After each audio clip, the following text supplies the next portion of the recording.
Hello student, welcome back to my channel. This is Samsad Khan. I am presenting here with another video related to money supply. Supply of money. Macroeconomics chapter number 5 money है आपका, और जिसमें आज हम लोग बात कर रहे हैं supply of money. Supply of money क्या होती है? सबसे पहले समझते हैं कि स्टॉक कॉन्सेप्ट होता है या फ्लो. तो दिस इज स्टॉक कॉन्सेप्ट, ये फ्लो कॉन्सेप्ट नहीं है. मनी सप्लाई की बात करें तो कह रहा है it refers to total volume of money held by a public at a point of time. It refers to total volume of money. जितनी भी मनी है किसी भी पब्लिक के पास में, यानी सर्कुलेशन में जो मनी है, total volume of money held by people, लोगों के पास, at a point of time, एक पार्टिकुलर टाइम पर पब्लिक के पास जितना पैसा है उसको हम लोग मनी सप्लाई में इंक्लूड करते हैं. मनी सप्लाई क्या होता है? स्टॉक कॉन्सेप्ट होता है. Supply of money does not include. Supply of money में क्या इंक्लूड नहीं किया जाता है? तो stock of money held by the government, हमारे देश की गवर्नमेंट यानी इंडियन गवर्नमेंट के पास जितना भी पैसा है, जितना भी मनी है, उसको मनी सप्लाई में कंसीडर्ड नहीं किया जाए. Second thing, stock of money held by the banking system, यानी जितने भी कॉमर्शियल बैंक के पास जो पैसा, उसको भी यहां पर मनी सप्लाई में कंसीडर्ड नहीं किया जाएगा. तो मनी सप्लाई में कंसीडर किसको करते हैं? पब्लिक के पास जो पैसा है, ये. ठीक है ना? It refers to total value of money held by people. Public के पास जो पैसा होता है वो मनी सप्लाई होता है. मनी सप्लाई में Indian government does not include, यानी stock of money held by Indian government, stock of money held by the banking system, इनका पैसा कभी भी इस मनी सप्लाई में इंक्लूड नहीं किया जाए. थर्ड पॉइंट है हमारा, थर्ड टॉपिक, ये मनी सप्लाई हो गया, फिर क्या इंक्लूड नहीं होता. थर्ड टॉपिक है measures of measurement of money supply. How many measurement money supply को मेजर कैसे करते हैं, मेजरमेंट कैसे होता है. इसको मेजरमेंट करने के लिए 4 कॉन्सेप्ट है, M1, M2, M3 and M4. M1 हमारे सिलेबस में, बाकी हमारे सिलेबस में नहीं है, क्लास 12 में. M1 क्या होता है? C plus D D plus OD, short form है. M1 equal to C plus D D plus OD. C बोले तो currency and coins with the public, public के पास जितना भी करेंसी एंड क्वाइंस है उसको M1 में कंसीडर किसी कहते हैं.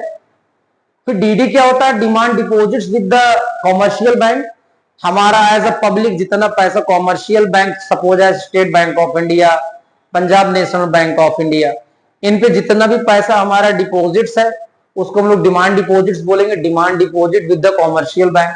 Third is OD, other deposit with the central bank. Central bank बोले तो रिजर्व बैंक ऑफ इंडिया, यानी हमारे देश की जो सेंट्रल बैंक में जितना भी पैसा डिपॉजिट्स है उसको हम लोग अदर डिपॉजिट विद आरबीआई कहते हैं. और ये ओडी हमारा M1 का थर्ड कंपोनेंट होता है.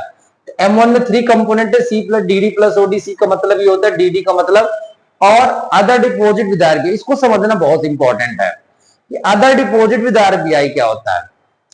तो other deposit with RBI, deposit with RBI on behalf of foreign government. Foreign government का पैसा जितना भी आरबीआई में डिपॉजिट है उसको ओडी कहते हैं. ओडी में पहला पॉइंट क्या है कि deposits with RBI on behalf of foreign government. Foreign government का, हमारे देश की गवर्नमेंट का तो वैसे भी सप्लाई ऑफ मनी इंक्लूड नहीं होता है. तो फॉरेन गवर्नमेंट का जो भी मनी यहाँ पर डिपॉजिट आरबीआई में उसको ओडी माना जाएगा. फिर deposit with RBI on behalf of foreign banks, विदेशी बैंकों का जितना भी पैसा आरबीआई में डिपॉजिट्स है उनको ओडी में अदर डिपॉजिट्स इंक्लूड किया जाएगा. Third, deposit with RBI as a financial institution such as IMF, international monetary fund, world bank, NABARD भी कह सकते, एक्सेट्रा. इनका भी पैसा अगर आरबीआई में डिपॉजिट्स है, फाइनेंशियल इंस्टीट्यूशंस होते हैं. फाइनेंशियल इंस्टीट्यूशंस बोले तो IMF हो गया, वर्ल्ड बैंक हो गया, नाबार्ड हो गया. अगर इनका पैसा आरबीआई में डिपॉजिट्स है तो इसको भी ओडी का पार्ट मानेंगे.